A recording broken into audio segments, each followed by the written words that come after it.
बाल मनोविज्ञान या शिक्षण कौशल में एक बहुत महत्वपूर्ण चैप्टर है वर्तमान भारतीय समाज एवं प्रारंभिक शिक्षा, जो सबके लिए बहुत महत्वपूर्ण है।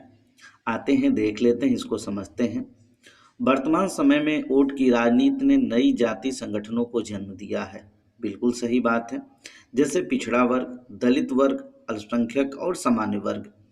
क्योंकि जो भी चीज़ होता है हम इसके आधार पे ही देखते हैं कि किस चीज़ से जो है किसको जो है ज़्यादा फायदा होगा। वर्तमान समाज में प्रेम, स्नेह, आदर, श्रद्धा और संयुक्त उत्तरदायित्व पे आधारित संयुक्त परिवार व्यवस्था के स्थान पे अब स्वार्थ पर आधारित एकाकी परिवार व्यवस्था ने स्थान ले लिया है। सच पूछो तो हमारी समस्त सामाजिक बुराइयों की जड़ भौतिकवादी दृष्टिकोण ही है। काफी इंपॉर्टेंट ये बात है। शिक्षक के लिए समाजवाद। समाजवाद का अर्थ है वर्ग विहीन समाज। भाई, हमारे लिए समाजवाद कैसा होना चाहिए?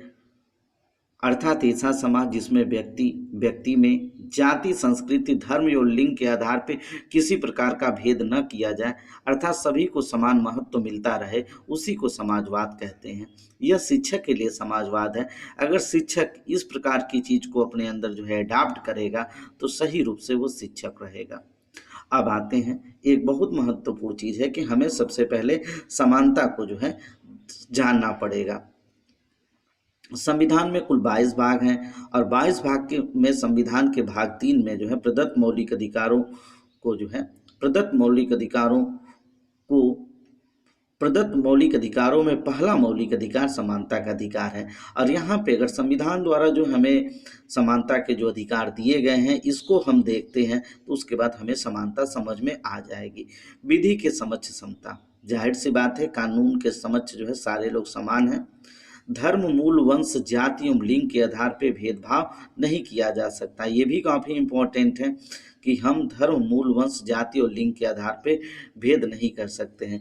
लोक सेवा में सभी को समान अवसर प्रदान करना, जाहिर सी बात है, इसी के लिए रिजर्वेशन की भी व्यवस्था की गई है।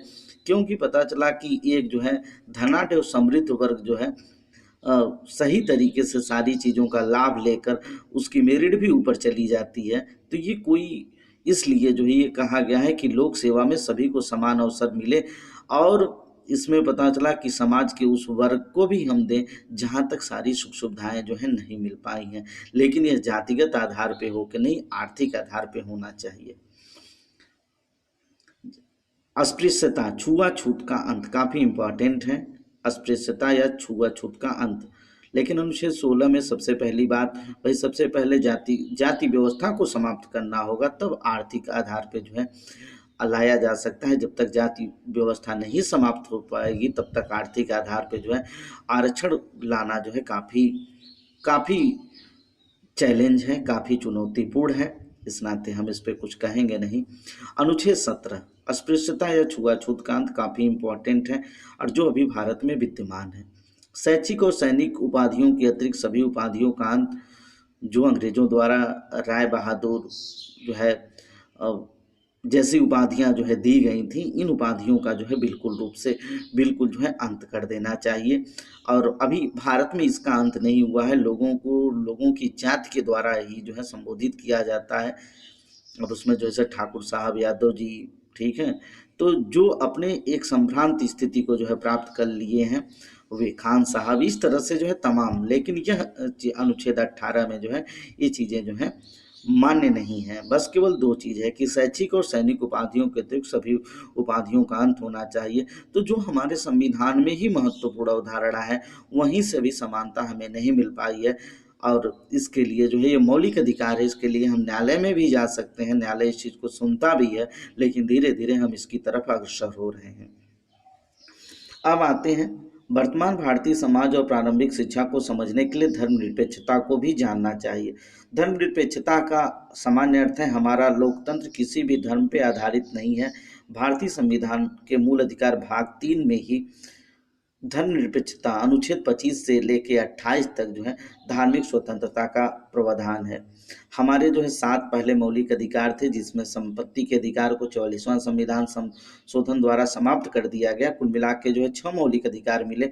इसमें एक समानता का अधिकार था, पहला अधिकार था। दूसरा जो है स्वतंत्रता का अधिकार स्वतंत्रता के अधिकार के बाद जो है आपका शोषण के विरुद्ध रक्षा का अधिकार, और शोषण के विरुद्ध रक्षा के अधिकार के बाद जो है धर्मनिरपेक्षता का अधिकार, शिक्षा संस्कृत संबंधी अधिकार और संवैधानिक उपचारों का अधिकार।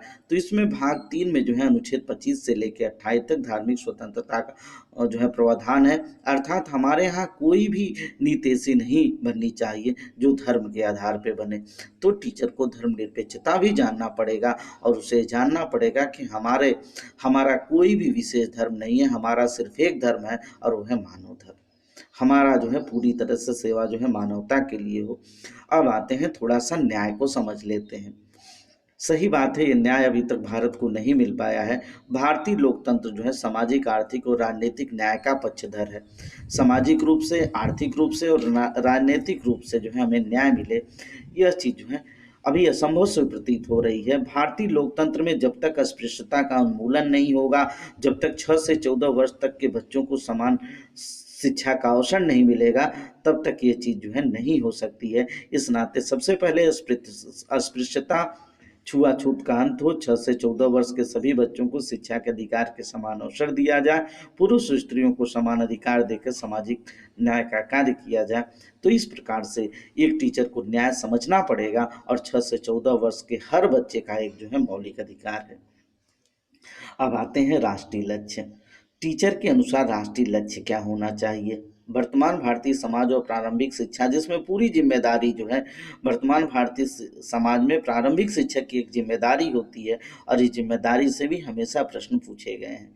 वर्तमान भारतीय समाज में मुख्य लक्ष्य है जनसंख्या नियंत्रण।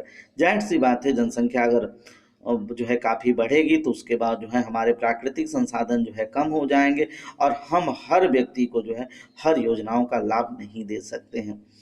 तो प्रकृति जो है उसका संतुलन खुद कर रही है। अब प्रदूषण की रोकथाम, यह कभी कभी जब मानव अपने कार्यों को नहीं कर पाता है तो प्रकृति जो है आती है और उसके बाद कार्यों को करती है, जो इस समय कोरोना संकट में आप देख रहे हैं। प्रदूषण की रोकथाम काफ़ी इम्पोर्टेंट है। और राष्ट्रीय एकता, कि हम राष्ट्र की एकता के विषय में सोचें। अंतर्राष्ट्रीय अवबोध का विकास हो, क्योंकि वसुधैव कुटुंबकम की बात होनी चाहिए। अयम निजः परो वेत्ति गणना लक्ष्येत्साम उदार चरिता नाम तो वसुधैव कुटुंबकम। यह मेरा है, यह आपका है। ये तो छोटे हृदय वाले लोग करते हैं, उदार चरित्र वालों के लिए तो पूरी वस्तुता जो है क्या होती है, परिवार के समान होती है। अब वर्तमान समय में आधुनिकीकरण को भी हमें जो है देखना पड़ेगा, क्योंकि हमारे जीवन जीने का एक मकसद है। क्योंकि जब तक हमारे अंदर जीवंतता नहीं रहेगी, जब तक हमारे पास गति नहीं रहेगी, तब तक जो है हम जीवित नहीं हैं। मन के हारे हार हैं, मन के जीते जीत, और चलने का नाम ही जिंदगी है। इस चीज़ को भी हमें जो है देखना पड़ेगा। इस प्रकार से जो है वर्तमान भारतीय समाज और प्रारंभिक शिक्षा का पहला लेक्चर, 2 लेक्चर और हैं, इसके बाद आपको पूरी बात समझ में आ जाएगी।